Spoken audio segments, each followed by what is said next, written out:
I've now sanded it down using Abranet up to 320 grit, and hopefully the colouring will now go ahead.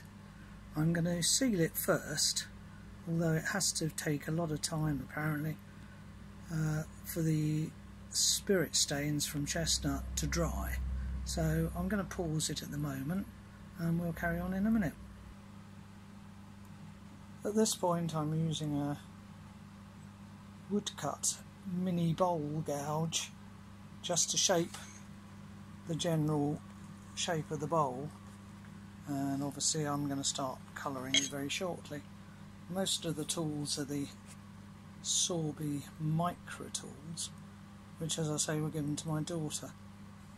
I perhaps should apologise for the voice, but I suffer with something called COPD and have to keep stopping and starting as I have to wear a powered respirator when I'm doing my turning. But I'll carry on. I'm just going to seal it down with chestnut acrylic sanding sealer and give it some time to dry, and then we'll come back when I have a little dibble with the colours. I've got a small selection of chestnut spirit stains which are now getting on a bit in date, as I've had them quite a time, so maybe I'll have to order some more. If Terry ever watches this, I'll be in touch. Cheers. I'm just going to use a small paintbrush at the moment, as I suspect spraying is probably a little OTT. I'm not too sure about the colouring, but it might change slightly when I've turned it down and varnished. I've also put a little black rim around the outside, although it looks like I've managed to smudge that as well. But we will see. I've just finished off the centre of the bowl using the modular round nose scraper. As I'm sure you can imagine, it's pretty difficult to sand in there, but I'll leave the stains to dry for a little, as per advice from Stuart Farini, and then I'll lacquer them a bit later and see what it all looks like. I thought it might be a good idea to seal up the centre of the bowl before spraying it with a final coat of varnish, so I've covered it all over with pretty masking tape, and I'm just going to spray it with the sealer.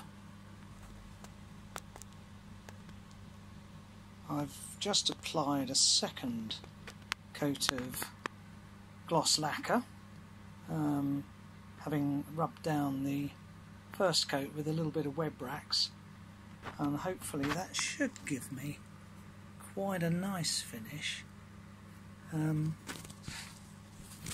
The trick is that the colours, I'm not having a lot of luck with this camera, but never mind, I apologise.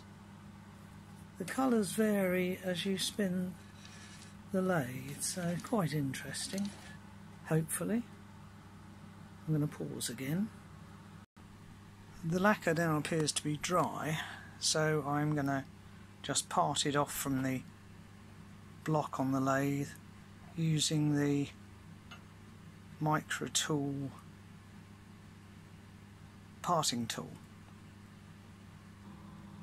I was just beginning to try and get a bit clever and sand down the base prior to completing parting it off, when it snapped off. Luckily I managed to find it amongst the rest of the shavings. So I put a little sanding disc in the chuck, and I'm just going to sand off the little nub that's left, and then I'm going to spray that with sealer and lacquer and hope it comes up okay. Well, sanding off the nub seems to have gone pretty well on the whole, so I'm just about to lacquer it, and we'll have a look at the end result in just a moment. Just waiting for the lacquer to dry at the moment, but everything seems to have gone well. I think I may have lost the opening part of the video, but as I'm no expert, I'm not entirely sure. If I have, I should say, the woody sycamore. It's turned courtesy of my daughter on her lathe. Most of the tools belong to her as well. But the video is entirely my own cock-up. It's written, directed and performed by me. I think I may have to think about getting a glue gun, and the thought occurs to me I'm going to have to steal the wife's, because I don't possess one. But never mind, there's nothing quite like borrowing everything you need from somebody else. I'm hoping to perhaps have a go at some more videos, but I'm not guaranteeing anything, as this idea of videoing on a mobile camera is not easy when you're all by yourself alone and trying to do the turning and the videoing. Perhaps when I win the lottery I shall have to buy myself a camera. Cheers.